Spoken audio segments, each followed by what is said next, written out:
Bagaimana sikap seorang istri yang suaminya sudah mengenal manhaj salaf, tapi ibunya si istri menginginkan anaknya berislam yang biasa-biasa saja seperti kebanyakan orang.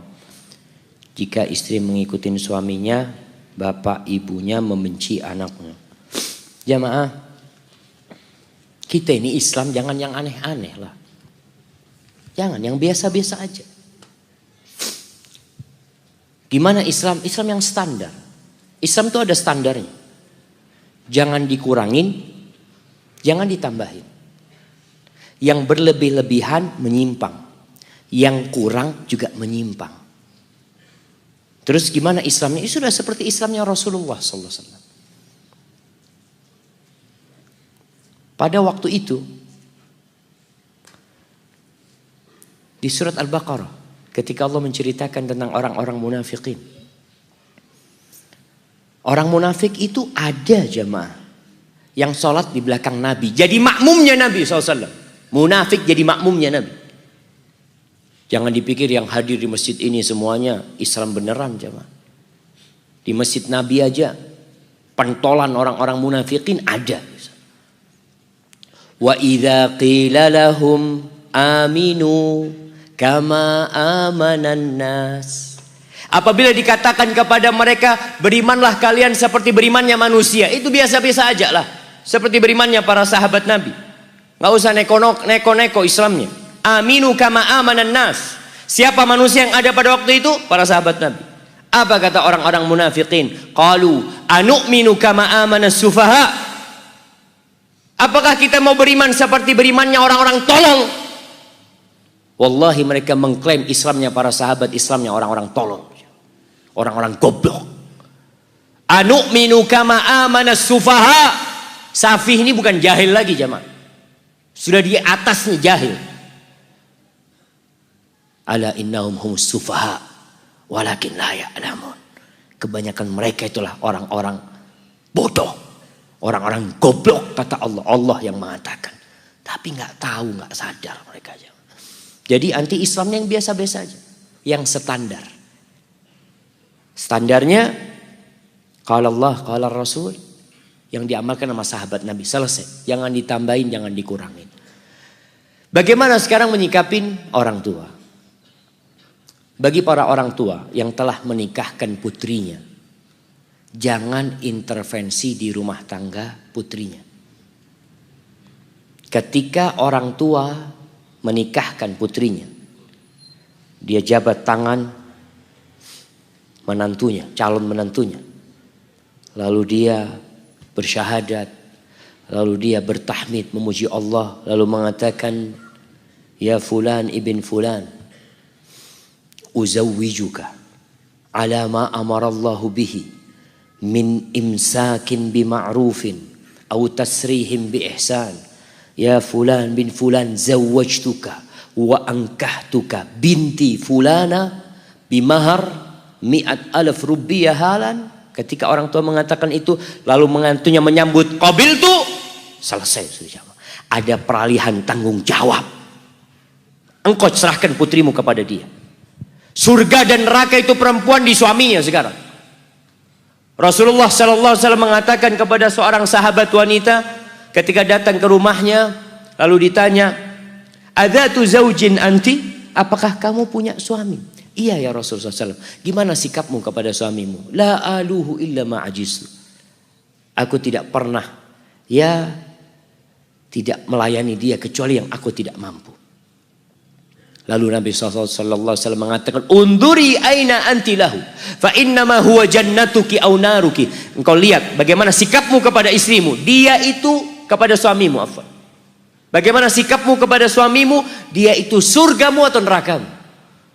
Jadi seorang wanita setelah menikah tetap wajib berbakti kepada orang tuanya dengan batasan-batasan.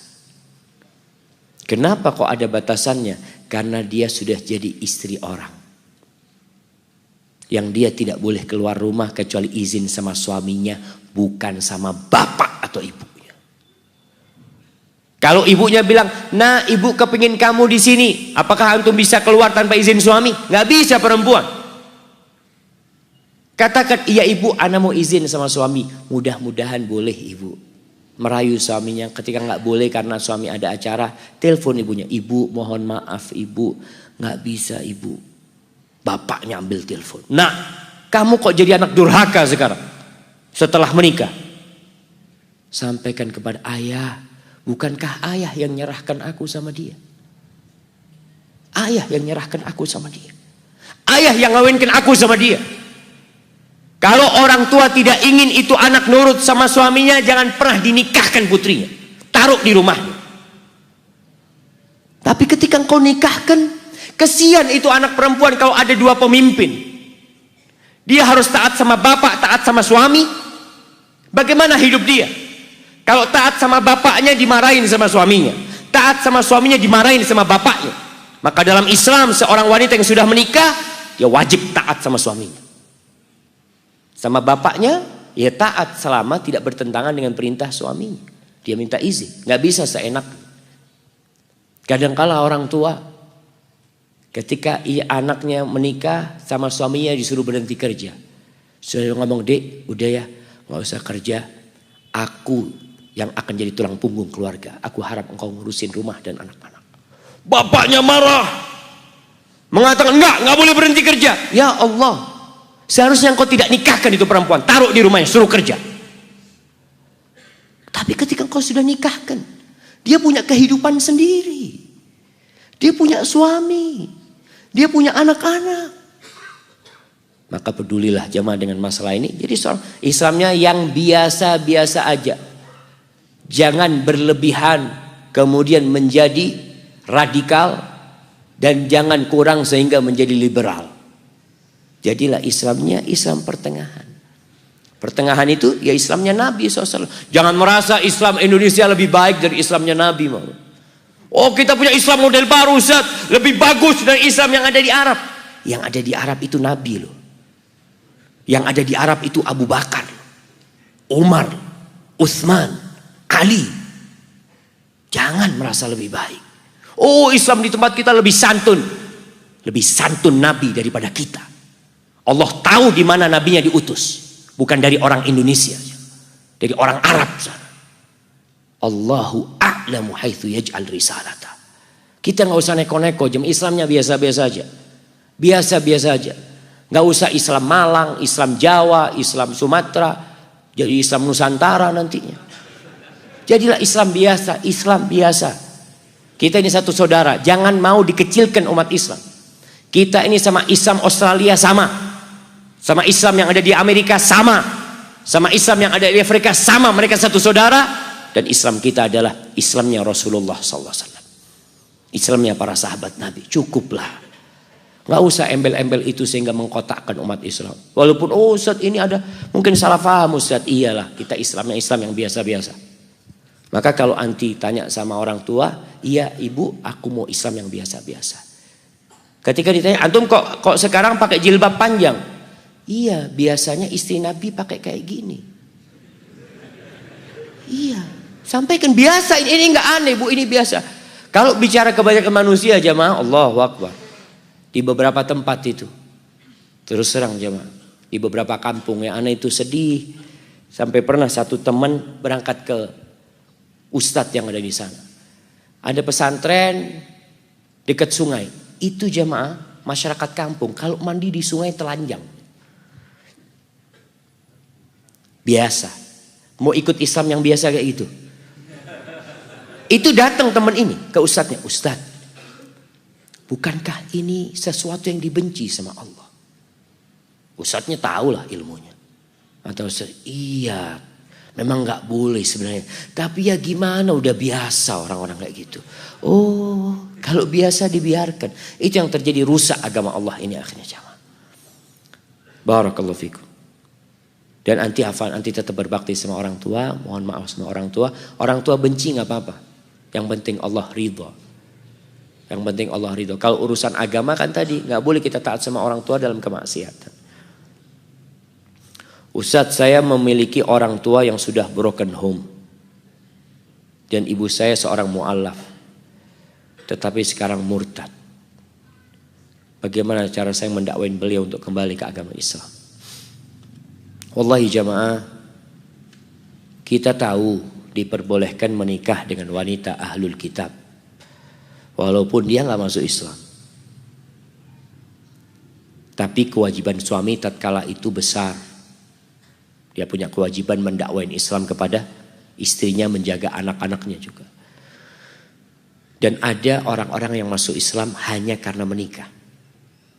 Artinya dia itu nggak yakin Islam sebagai agama yang benar. Sehingga tatkala dia cerai, akhirnya kembali kepada agamanya. Dan na'udzubillah, hati-hati dengan media. Ana baca media, ada banyak yang merusak hati. Ada fulana murtad, kemudian dia bangga menjadi seorang murtad. Na'udzubillah min dzalik. Dan ini media banyak setannya. Ingin menampilkan yang buruk menjadi indah, yang dusta menjadi jujur. Itu media.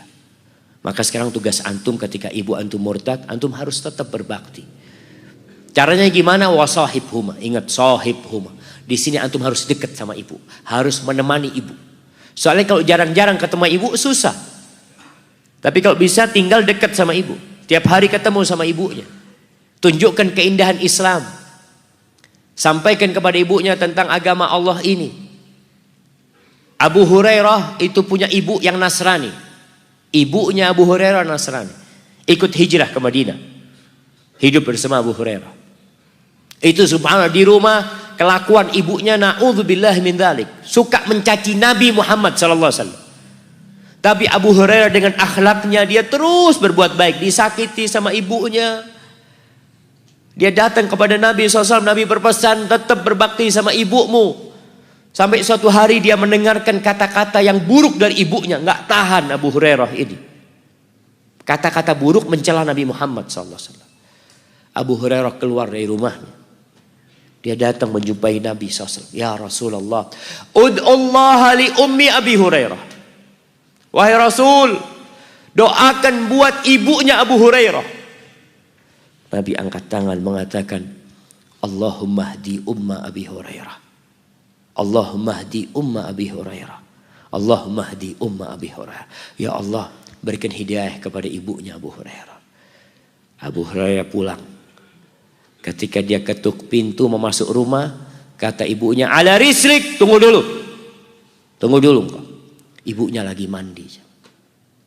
Selesai mandi, dibukakan oleh ibunya. Abu Hurairah masuk. Ibunya mengatakan, asyhadu an la ilaha illallah wa asyhadu anna Muhammad Rasulullah. Antum melihat bagaimana dahsyatnya doa. Hanya jarak berapa menit antara Abu Hurairah pergi dalam kondisi ibu yang mencaci maki, Rasulullah SAW balik sudah masuk Islam. Maka antum berbakti dan antum terus berdoa. Semoga Allah memberikan hidayah kepada ibu anak antum.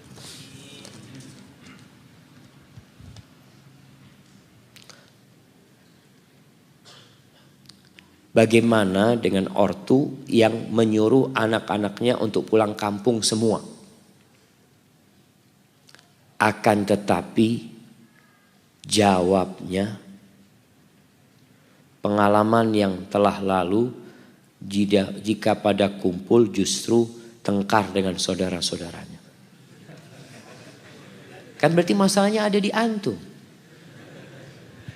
Kenapa harus berantem sama saudara-saudara? Masalah hati.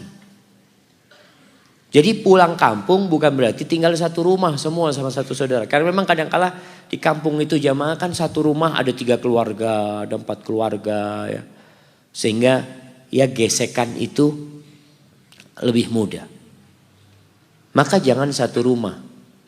Kita contoh Rasul SAW. Nabi itu tidak satu rumah sama putrinya Fatimah. Gak satu rumah sama putrinya Zainab. Gak satu rumah sama putrinya Ummu Kalthum. Wala sama putrinya Ruqayyah. Jadi ana kemarin berangkat ke Bukit Tinggi. Ternyata adat di Sumbar itu, mungkin tidak semuanya ya. Itu kalau anak laki meninggal, anak laki itu hidup sama mertua. Jadi anak laki itu dibawa sama mertua. Sampai anak tanya sama beberapa yang di situ. Antum bisa nggak ngusir istri antum kalau marah? Ya nggak bisa Ustaz. Tinggal di rumah istri, gimana mau ngusir istri? Nggak ada, di sana nggak ada ngusir istri. Yang ada kalau suami marah, suami kabur karena rumahnya istri, rumahnya mertua. Dia seperti itu. Itu tradisi yang ada di sana. Kok bisa ke sana nah jamaah? Apa pertanyaannya tadi? Mana jadi? Oh, astagfirullahaladzim, afwan. Dia yang kalau pulang kampung jadi berantem. Jadi berantem di sana, cekcok macam-macam. Maka berusahalah untuk rumah masing-masing. Yang berdekatan, bertetanggaan tapi masing-masing. Ana pernah dikasih nasihat sama abah ana sendiri Syafiq. Kalau Syafiq nanti nikah, usahakan gak satu rumah sama ibunya. Itu nasihat ayah ana. Kalau harus kumpul, tidak satu dapur. Karena kalau satu dapur itu kadangkala menantu itu salah terus. Motong bawang, bukan gini cara motong bawang. Allah, salah lagi. Hanya motong bawang. Ya karena kumpul dilihat gitu loh. Ini kan baru menikah, baru belajar. Dia baru belajar menjadi seorang istri. Mungkin baru pertama dia pegang bawang. Dia mungkin pegang bawang langsung dipotong tanpa dikulitin jemaah. Langsung dipotong gitu kan. Mungkin baru belajar dia. Tapi kalau kumpul sama mertua kadang-kadang ribut. Kalau ada ketidakcocokan seperti itu. Tapi kalau kita harus kumpul sama orang tua, antum harus cari istri yang siap menerima orang tua. Seperti itu. Jadi kalau bicara suruh balik ke kampung bareng-bareng, sana balik ke kampung. Tapi tidak satu rumah. Orang itu kalau satu rumah jemaah atau sering berjumpa memang bosan jemaah. Maka ada sebuah wasiat zur ghibban tazdad hubban. Kalian berziarahlah jarang-jarang akan semakin cinta. Tapi kalau sering ketemu lama-kelamaan bosan melihatnya. Seperti itu. Tapi kalau orang tua nggak pernah bosan melihat antum. Nggak pernah bosan melihat antum. Subhanallah jamaah. Ada cerita seorang anak yang dia sakit. Dia sakit di rumah sakit. Parah sakitnya. Ibunya datang besuk dia. Ketika ibunya datang anaknya langsung berdiri dari tempat tidurnya.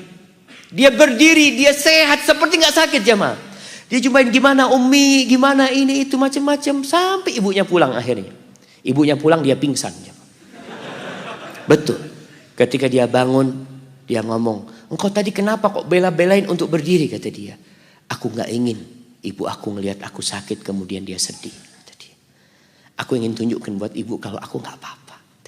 Subhanallah, dia nggak ingin ibunya sedih jamaah. Allahu Akbar jamaah. Assalamualaikum Ustaz. Waalaikumsalam. Bagaimana cara menasehati ibu ana yang masih sering menceritakan kejelekan bapak ana? Padahal mereka sudah berpisah sudah sejak lama. Ana takut kalau ibu ana transfer pahala terus. Jazakallah khair. Subhanallah jemaah. Bisa habis duit antum di ATM kalau ditransfer terus. Wallahi sahih. Makanya ada orang-orang yang bangkrut pada hari kiamat. Perceraian terkadang harus terjadi. Dan itu memang salah satu solusi. Ketika kebersamaan tidak bisa dijalin kembali. Tapi kata Allah, fa imsakun bima'ruf au tasrihun bi ihsan. Kalau mau bersama, ya bersama dengan cara yang baik. Kalau mau berpisah, berpisah dengan ihsan. Dengan kebaikan. Bima'ruf itu dengan yang ma'ruf lah. Tapi ihsannya sesuatu yang lebih dari yang ma'ruf. Kalau harus cerai-cerai dengan baik-baik. Dan Allah menyebutkan kalau harus terjadi perceraian. Apa kata Allah? Ya ayyuhan nabiyyu idza tallaqtumun nisa fatalliquhunna li'iddatihinna. Kalau engkau harus menceraikan wanita, ceraikan sesuai dengan iddahnya. Ada aturannya bercerai dalam Islam. Ada arahan-arahan supaya dampak buruk perceraian ini. Cerai ini amalan yang paling disukai sama iblis tuh coba. Supaya dampak buruknya bisa dikurangi, bisa diperkecil. Allah mengatakan ketika berbincang tentang cerai, wala tansawul fadla bainakum. Kalau kalian harus bercerai, jangan melupakan kebaikan-kebaikan yang terjadi di antara kalian.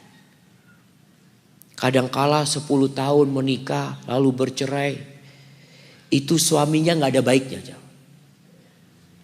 Yang suami juga seperti itu. Kalau bercerai itu bocor, embernya bocor, cerita semua aib suaminya atau suami istri. Akhirnya sang ibu ini menanamkan kebencian kepada anaknya, disuntik nih agar anak durhaka sama ibu bapaknya. Kalau anak ikut sama bapaknya, sang bapak menjelek-jelekkan ibunya supaya anak durhaka sama ibunya. Ibumu itu pelacur, ibumu itu na'udzubillah min dzalik. Jangan, ada kebaikan yang terjadi. Sama orang Islam biasa aja, teman kita, saudara kita nggak boleh membuka aibnya. Bagaimana dengan aib orang lain? Maka antum berusaha untuk menyampaikan kepada ibu antum. Ibu, sudahlah yang sudah ibu. Mudah-mudahan bapak dapat ganti yang lebih baik, ibu dapat ganti yang lebih baik. Selesai sudah. Kemudian jamaah, kewajiban suami atau istri menyimpan rahasia rumahnya walaupun sudah terjadi perceraian, itu tetap harus dijaga. Pernah ada seorang dari kalangan salaf, dari alim ulama mereka, dia menceraikan istrinya. Ada desas-desus omongan gak enak, dia mau menceraikan istrinya. Datang sahibnya, kenapa ana dengar antum mau nyeraikan istri antum? Ada apa sama istri antum? Apa kata orang ini? Antum ada apa ngurusin istri ana? Itu istri ana. Ada apa antum ngurusin istri ana? Gitu seorang lelaki jemaah. Ada apa antum ceraikan? Ibu, ada apa antum ceritakan keburukan ibu anak-anak antum? Teman tidur antum selama ini, yang antum meminang dia dan menikahinya. Selesai. Akhirnya betul diceraikan jemaah. Setelah bercerai berapa bulan, menikah lagi istri. Dan dia menikah lagi. Sohibnya itu datang. Oh, sekarang nih dia sudah bukan istri kamu lagi. Kenapa kamu ceraikan dulu? Kata dia, istrinya orang, ada apa? Cerita tentang istrinya orang, kata dia. Subhanallah, ini orang gak paham jemaah. Kepingin tahu dengan keburukan orang. Kita disuruh menutupin. Kita ceritakan keburukan orang. Maka tolong antum jangan, antum nasihatin ibu, nggak apa-apa kadang-kala, tapi dengan akhlak ibu, janganlah ibu. Kalau nggak bisa dengan lisan, antum dengan tulisan. Ceritakan tentang orang yang bangkrut. Yang kalau katakan ibu, kalau ibu benci sama bapak, jangan kirim pahala sama bapak. Benci sudah sama bapak, simpan kebencian itu. Kalau ibu benci sama bapak, kemudian kirim pahala, ini nggak matching jemaah. Orang benci tapi ngasih hadiah. Dikasih hadiah terus. Ibu sholat malam, subuh dikasihkan ke bapaknya. Bapaknya tidur-tiduran padahal di rumahnya. Cuma pahala sholat malam dikasihkan sama dia. Maka kita harus berpikir cerdas jamaah. Kita berpikir dengan agama kita, dengan Al-Quran dan Sunnah. Jika orang tua pada kakek dan nenek kita berbakti kepadanya, namun kita justru durhaka padanya, maka apa yang menjadi penyebabnya? Jamaah, yang menjadi penyebab dosa, penyebab musibah itu dua. Musibah menimpa kita itu karena satu dari dua hal. Yang pertama karena dosa, yang kedua untuk mengangkat derajat. Yang pertama karena dosa, yang kedua untuk mengangkat derajat. Kalau karena dosa, Allah ingin membersihkan dia dari dosa-dosa dia. Tapi ada orang yang kena musibah bukan karena dosa, tapi Allah ingin mengangkat derajat mereka. Para nabi, apa kata Nabi kita Muhammad sallallahu alaihi wasallam? Asyaddun nasi bala'an al-anbiya. Orang yang paling berat balaknya itu para nabi, bukan orang-orang biasa kayak kita. Apakah karena mereka banyak dosanya? Kalla wallahi. Enggak. Karena mereka ingin diangkat derajatnya. Allah ingin menunjukkan mereka sabar atau tidak. Itu jemaah.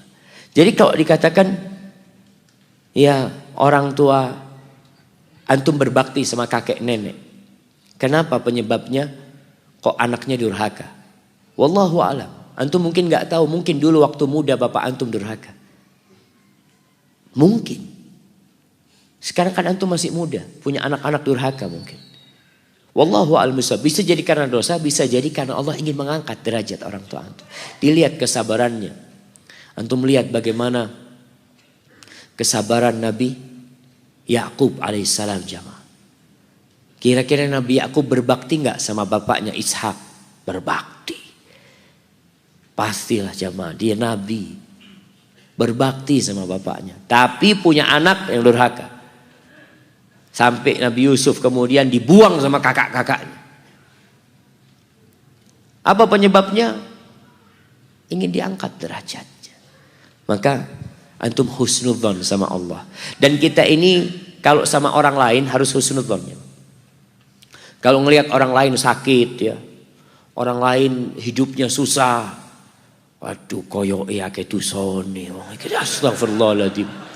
Jangan antum. Antum harus husnudzon sama orang itu. Apalagi kelihatan orangnya baik. Tapi kalau antum melihat diri antum dapat musibah, dapat kesulitan, kayaknya mau diangkat derajatnya, nah, masya Allah. Astagfirullah. Sama orang lain suudzon, sama diri sendiri husnul. Seharusnya antum suudzon sama diri sendiri. Jamaah, kayaknya ini yang terakhir jamaah. Terakhir ya. Terus capek Ustaz. Soalnya makannya selesai kajian. Kalau sebelum kajian bisa kuat kajiannya.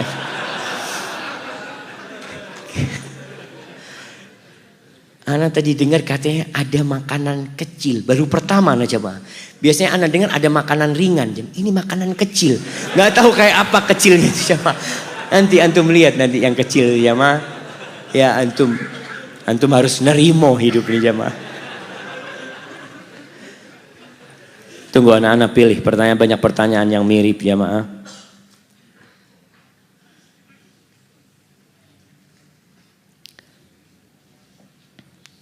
Naam. Assalamualaikum warahmatullahi wabarakatuh. Waalaikumsalam warahmatullahi wabarakatuh. Barakallahu fiik Ustaz. Wa fiik wa barak Ustaz. Afwan, saya mau bertanya Ustaz. Saya punya 4 orang tua. 2 orang tua kandung ana sendiri. Dan 2 lagi orang tua yang mengasuh ana sampai dewasa sejak ana kecil. Bagaimana cara bertobat dari dosa kepada orang tua ana yang mengasuh ana sejak kecil sampai dewasa?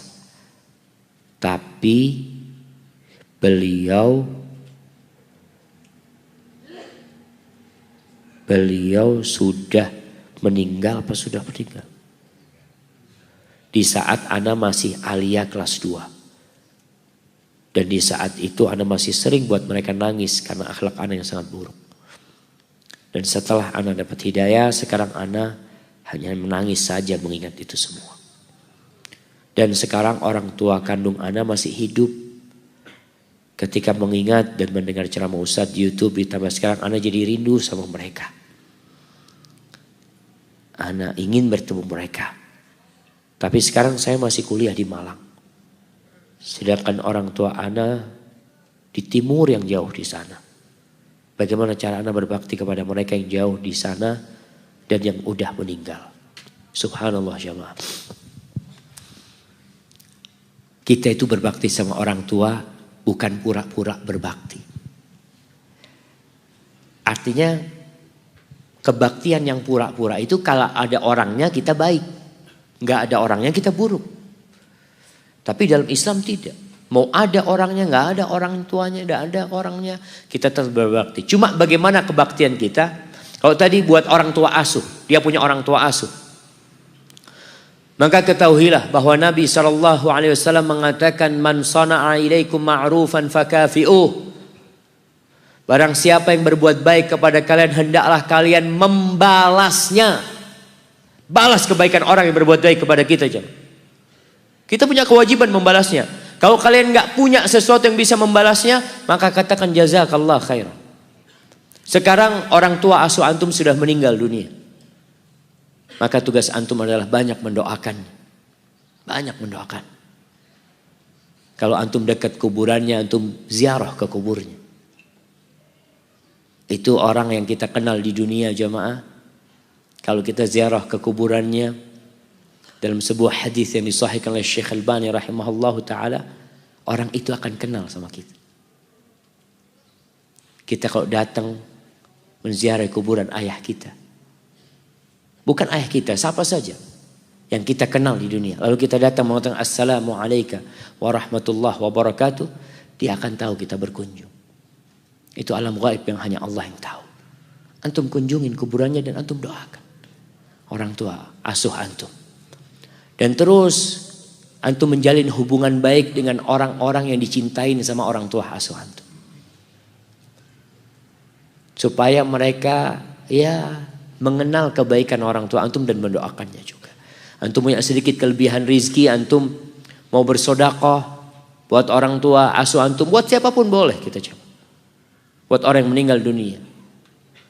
Karena Sa'ad bin Ubadah kalau nggak salah pernah bertanya kepada Nabi SAW, ya Rasulullah, inna ummin falatat walam tuzi, ibuku mati belum sempat berwasiat.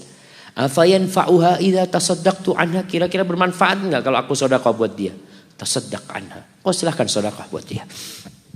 Maka antum berbakti kepada orang tua asuh dengan senantiasa mendoakan, berbuat baik kepada kerabatnya, kepada keluarganya, kepada orang-orang yang dia cintai. Adapun orang tua kandung antum yang jauh, maka antum tetap wajib berbakti dengan segala keterbatasan. Yang pertama, antum minta keridhaannya, antum berada di Malang ini, kuliah di sini. Antum telepon, kalau punya rezeki liburan kumpulin duit. Ustaz, ana nggak punya duit Ustaz. Antum puasa sunnah, sisa duitnya nggak antum makan, antum kumpulin. Dengan niatkan aku mau berangkat sama orang tua, mau minta keridhaan orang tua, datang ke sana. Aba, Umi, boleh anak kuliah di Malang, Umi. Kalau abang ngomong, nah ibu kangen sama kau nak. Kamu di sini aja ya nay. Antum tinggalkan kuliah. Mungkin antum mengatakan, ya Allah masa depan anak hilang. Subhanallah. Masa depan antum ada di situ. Ketika sahabat tadi yang ingin berjihad, kata Nabi SAW, tetap di ibumu sana. Di situ ada surga. Di situ ada masa depan antum. Wallahi jamaah, kuliah itu tidak menentukan antum jadi orang sukses. Ana tadi malam bertemu dengan orang, Masya Allah, yang rumahnya itu nggak tahu 1 hektar mungkin jamaah. Ana lihat, ya Allah rumahnya kayak gini. Dia tokoh Muhammadiyah, Masya Allah. Yang dia punya wakaf buat Muhammadiyah. Anaknya cerita, Allah Ustaz, Abah itu Ustaz, banyak sekali. Sudah meninggal dunia dia.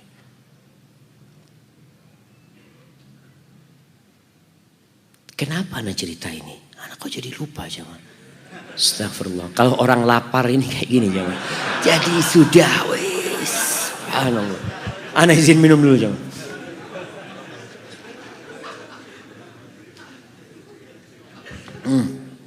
Alhamdulillah. Berkaitan dengan kuliah tadi jamaah.